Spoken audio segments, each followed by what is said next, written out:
All right, welcome back to the channel. My name is Coach Jordan Hardgrave. Today we're going to be looking at 6 things that anxious people do, possibly without even realize it. So I've taken a quote from a neuroscientist named Joseph Ledoux. He's the world's leading neuroscientist whenever it comes to fear and threat detection. And I've broken it into 6 statements. I'm going to give the verbatim statements that he gives, but also give kind of an easy to understand definition because neuroscientists are historically terrible at speaking in a language that the average Joe like me and you can actually understand. So anxious people have increased attention to threats. Okay. What does that mean? It means that their brain is constantly scanning for danger, even when none exists. Your brain is constantly on the lookout. Is this dangerous? Is this dangerous? It's always on guard all the time. Number two, anxious people have deficient discrimination of threat and safety. That's the statement from Joseph Ledoux. What does that mean? It means the brain struggles to tell the difference between real danger and harmless situations, reacting the same way to both. Have you ever been in a situation where something suddenly happened and it appeared to be dangerous and your body just started tightening up, your heart was racing, your thoughts were racing, and it turned out to be safe? Let me give you a couple examples. I used to go walking with somebody, and there would be a stick, and they would jump and go, "Oh my gosh." This is known as an exaggerated startle response. And they'd be like, "It's a snake." And I would look at it and I'd be like, "That's a stick." Right. And so, because it looks similar to a snake and their body was so anxious, they would see a stick, or sorry, they would see a snake, but I would see a stick. And that used to be me too. For example, let me tell you a story that happened. I think this was back in 2009. So one time I was driving, and there were like two, I don't know what you'd even call them, just roadways. There was like 4 lane, let's call it 2 highways. And there was a police officer sitting in the grassy area in the middle, and he flashed his lights, or she flashed her lights. And I thought that this cop was going to pull me over. And my heart started racing. I could just barely drive. And I remember I drove to my apartment complex, but I was having a panic attack. And I remember I was almost pulling into the parking lot of my apartment complex, and I literally had to stop my car like in the road. And I was like hyperventilating basically. And I remember sitting on the grass, and thankfully this was kind of later at night, so there weren't too many cars around. But I remember looking up into the night sky, and I was like, and I finally was calming down, and I was like, is this what my freaking life's come to? And then I was able to look back and be like, okay, they weren't going to pull me over. And so anyway, with that being said, that's just one of many examples that I could give. So the brain has anxious people have a deficient discrimination of threat and safety. Your brain has trouble separating basically real danger from harmless situations. Number 3, anxious people have increased avoidance of possible threats. This is pretty self-explanatory, but basically what that means is their anxiety makes you stay away from things that might cause anxiety, even if the situations are actually safe.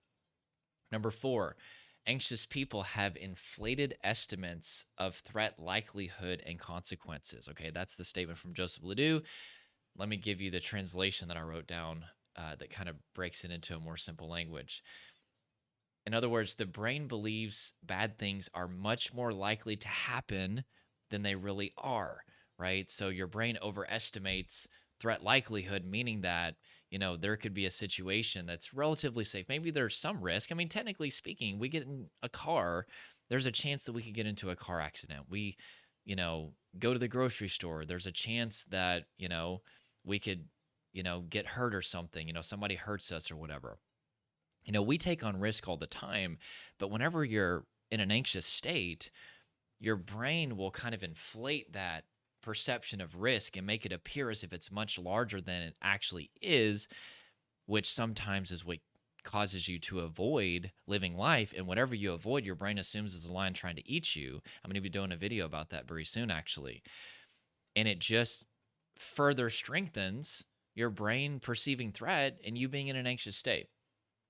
So, number 5, anxious people have heightened reactivity to threat uncertainty. Okay. So, another way of saying that is not knowing what will happen feels unbearable, making uncertainty a major source of anxiety. So, you know, life comes with a level of uncertainty. Okay.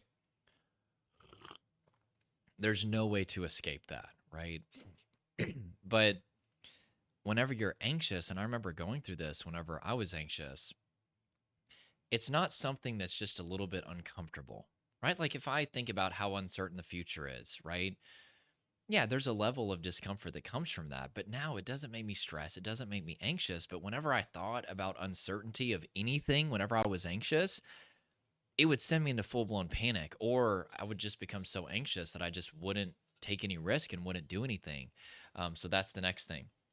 And number 6, the sixth thing that anxious people do, perhaps without even realizing it, because it's become such a fundamental part of your life, is they have disrupted cognitive and behavioral control in the presence of threats or perceived threats, would probably be a better way to say it. But what does that mean? That means when anxiety kicks in, thinking clearly and making good decisions become almost impossible. In other words, whenever you are in an anxious state and your brain is perceiving threat, let's even say that you're perfectly safe, you can't think, you can't concentrate. And this really, really interrupts your ability to socialize because you're trying to talk to people. And number one, your anxious mind is probably racing with all kinds of, catastrophic fears or intrusive thoughts or obsessive thoughts. But then it's like your operating system is shut down. Your prefrontal cortex, logical, critical, creative, contextual thinking, and it's also responsible for attentional awareness. So you can't even hold your attention on what people are saying. Anxiety will ruin your relationships. And let's even say at work, you're not able to concentrate at work. It's really, really challenging. It's like your operating system isn't working. Imagine it's like you've got your phone and you've got the hardware, but the operating system, right? So I have iPhone, so it's like iOS or whatever, it's down, right? And I remember I would try to talk to people and there would be like this lag effect where they would ask me a question. And because I was so anxious and my thinking brain wasn't working, I would be like, and I would just kind of stare off. And then they'd kind of look at me. And then that would make me even more anxious, which would make it even harder to think. And there would be this lag to the point that I just started avoiding social situations altogether because it was so debilitating. And I see this with my clients all the time too. But anyway, disrupted cognitive and behavioral control in the presence of real threats or perceived threats is another very debilitating symptom of anxiety. So, with that being said, the next thing that I want to do is I want to read an email that I got that perfectly demonstrates how these 6 things affect you in your real life. So they said, "Hey, Jordan, I don't remember the last time I felt calm. I don't even know if I've ever truly felt that way." So let me speak to that really quick. Whenever I spent 15 years in anxiety, I can only remember 2 to 3 moments where I felt what I thought was calm, and it really was just less anxious. All right. There's a difference between being truly calm and just being a lot less anxious. But it's like if you've never really experienced true calm, your baseline is just extreme anxiety. So anything less than that, you're gonna be like, oh my gosh, like I'm not having a panic attack. I'm not, experiencing, let's even say depersonalization, realization, which show up at the point of traumatic stress. That's where you feel detached from your body. You feel detached from the material world. Time can feel distorted. Memory gets thrown off. It can get really bad once you reach that state, which I lived in for 2 years straight, by the way, 24/7 and 5 years off and on with DPDR and other trauma symptoms. But regardless of that, once I got out of these symptoms, it's like there was layers of calm after that. Like you would think that once symptoms shut off, you're going to be as calm as you can be. But because I continued to increase relaxation in the body, regulate my emotions, increase self care, right? Hydration, nutrition, taking breaks whenever I needed to take breaks, having boundaries. I used to be the biggest people pleaser. I would just say yes to everybody. As soon as I thought I was calm as I could be, there was always another layer. And I'd be like, oh my gosh, I didn't even realize I was still worried about this thing or that thing. And then there was another layer of calm, and then another layer of calm, and then another layer of calm. And it got to the point where it was scary because I'm like, I'm literally not worried about anything anymore. Now, not to say that I don't have stress sometimes, not to say that I don't every now and then worry about something. Of course, that's just part of being human. But generally speaking, I've continued this journey of making my body my safe place and relaxing as much as possible. And that doesn't mean that I don't work. I work a lot, but I listen to my body. That I am so calm, it's literally almost scary. And I'm no different than you. You can get there too. But what I will tell you is, I'll never forget there was this moment after I had finally gotten rid of my anxiety and my panic and my depersonalization realization. I was walking down a sidewalk, and I'll never forget, the wind was blowing in the trees, the sun was shining, there were birds flying and chirping. And for the first time in over 15 years, I was able to be present. Because for the first time in 15 years, my body was not a war zone. I had gone through that process of releasing the tension, adrenaline, and emotion from the body, making the appropriate lifestyle adjustments. And I'll never forget, I was just fully present. I was focused exclusively on what I was seeing, and I felt the sun beating down on my body, and it felt comfortable. And it's like I wasn't living in the past. I wasn't living in the future. I wasn't daydreaming. I was present. And I was like, wait a second. Is this life? Is this what it feels like to be human?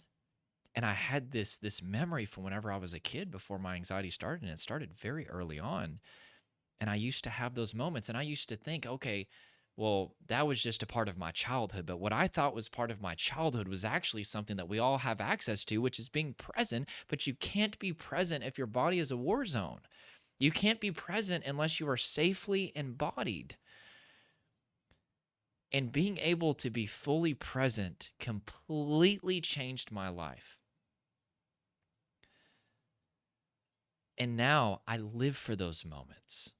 I live for those moments where I'm able to be present with my children, where I'm able to just, let's say, go on a walk and just be in the moment. Now, I focus on helping people and personal development and all kinds of stuff. I'm not always 100% in the present moment, but I can be.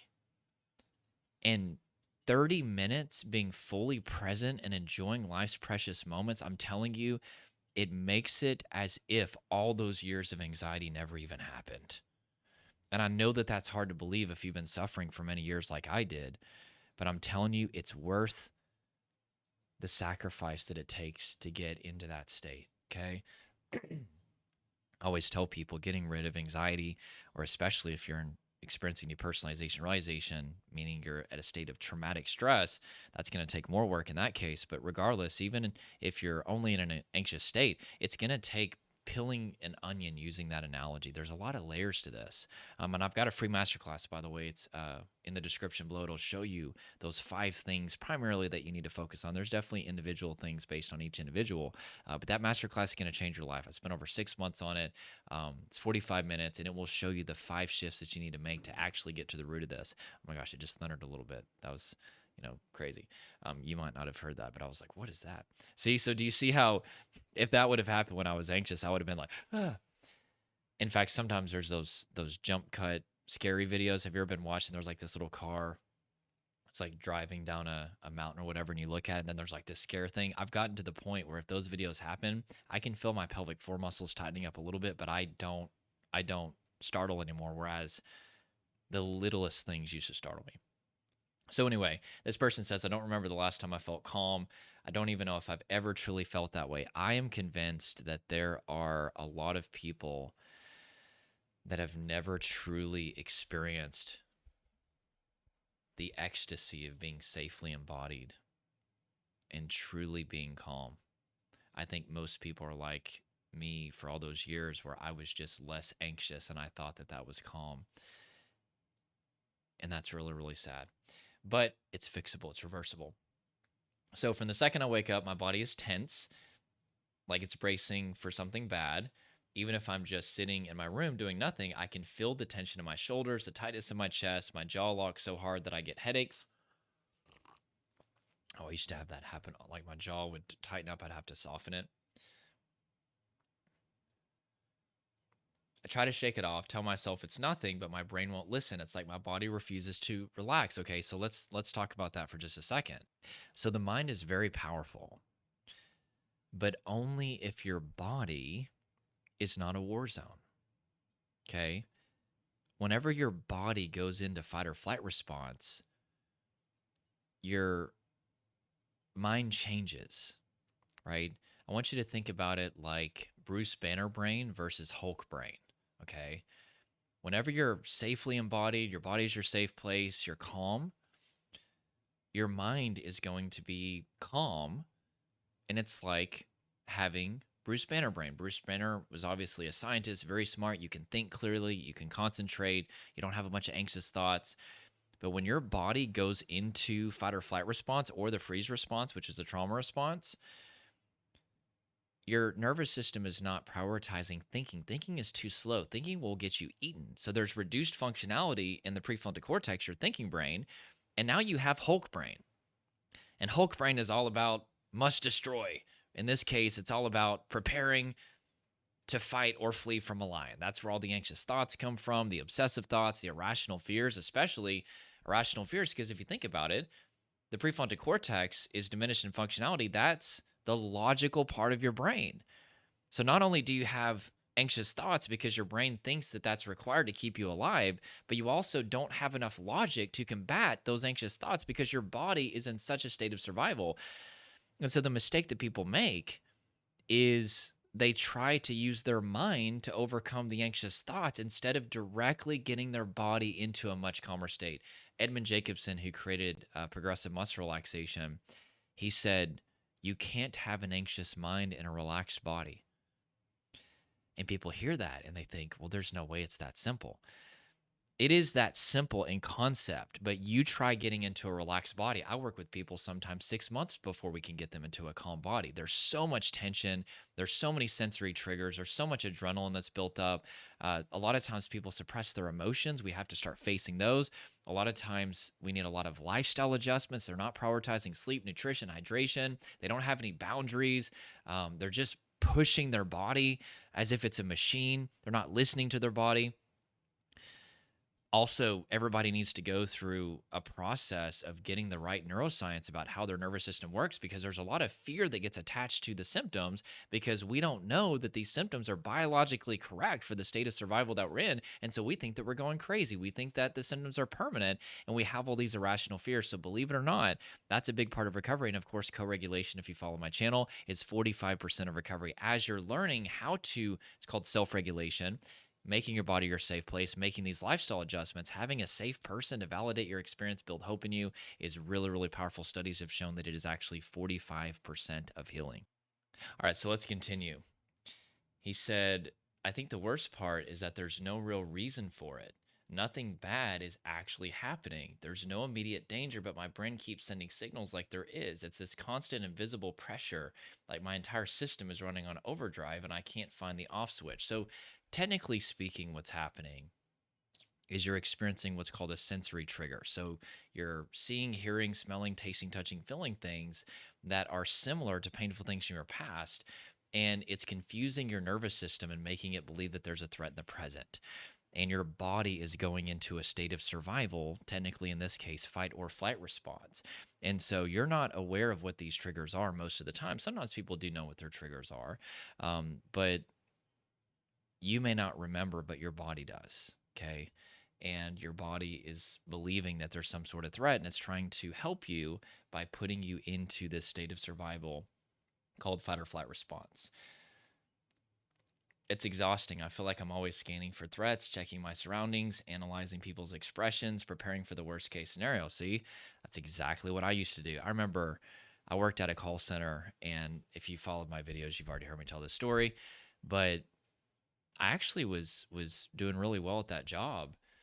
But every day I thought that I was going to get an email that I was fired. I was just constantly waiting for the hammer to drop. And I remember one day I checked my email and I was so terrified that I was going to get fired. And they actually said that I won like this competition thing or whatever, and I got to spend a day with the managers and go on this trip and stuff like that. And I remember in that moment I was like, I literally was believing that I was going to get fired, but it was actually the complete opposite of that. So do you see how whenever you're in an anxious state, your ability to have context and logic is greatly, greatly diminished? Um, if I hear a sudden noise, my whole body jolts like I'm under attack. My heart races for no reason. So there's that exaggerated startle response. That would happen with me too. Like somebody would tap me on the shoulder and I'd be like, oh, like what's going on? Happen all the time. I get random waves of nausea, dizziness, and shortness of breath, and my mind immediately jumps to what if something is wrong with me? What if I'm sick? What if I pass out? Okay, so first of all, you need to go to a doctor. Okay, you need to get a checkup. You need to get a physical evaluation and make sure that there's nothing going on medically with you. But with that being said, I mean, nausea, dizziness, shortness of breath, these are all just textbook symptoms of anxiety. This is your body preparing to fight or flee from a lion. And so once you've gotten that medical evaluation, you can start to go through that process of reminding yourself as you're dealing with what's happening in the body and calming the body. You're like, hey, this is just fight or flight response. It can't hurt me. Uncomfortable, but not dangerous. That's a key statement. We're almost finishing up here. In the overthinking, it never stops. I analyze every little thing, conversations, facial expressions, the way someone texts me back or doesn't. Did I say something wrong? Do they secretly hate me? Am I coming across as annoying? Yeah, I used to do the exact same thing. I would literally replay conversations or situations that happened days ago or weeks ago or even months or years ago sometimes. I would be thinking like, oh man, I wish I would have said this and, maybe this wouldn't have happened. And I remember one time I was driving in traffic. Well, it's hard to explain, but there was like a stoplight and then there was a road here and then there were two roads here and I was like backed into this little side alleyway thing. I forget what I was doing. There was some sort of store there. And I remember I was in my little truck. I can't remember. This is probably like back in 2008 or 9. And I remember driving out and I didn't realize that the traffic on this side was coming forward. And I remember there was this person that went like, ah, they went like that. And my heart started pounding and I was like, oh my gosh, they're mad at me. And just now it seems ridiculous that I'm recovered. Now that I'm recovered. But that bothered me for days.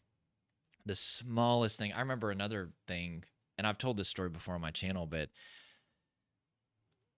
one time I bought a new phone and I got a screen protector for it. And I remember I was putting on the screen protector and there was this little piece of dust that got in there and it made like this little bubble around it. And I literally had a panic attack over that. It seemed like the most important, catastrophic, terrible thing that had ever happened. And I know, or I have that happen now whenever I get a new screen protector because I drop my phone all the freaking time. And there's all kinds of little bubbles in there and cracks and all that stuff, and it doesn't bother me more. But whenever you're in an anxious state, it is amazing how everything gets exaggerated. All right. Well, there are 6 things that anxious people do and may not even realize it. And I hope that that email really kind of showed you what that looks like in your practical everyday life. And if you're ready to end this cycle and get your brain out of Hulk brain and back into Bruce Banner brain, if you're ready to rewire your brain, body, and nervous system, I've created a free masterclass for you. We talked about it a little bit earlier. Link in the description. It also should be the first pinned comment, as well as there will be an application if you'd like to apply to work with me and my team in my Rise program, where people are beating these symptoms every single day. And we'd love to take a look at your situation. Click like if this helped you, comment something below, subscribe as well, join this channel, and we'll talk to you real soon.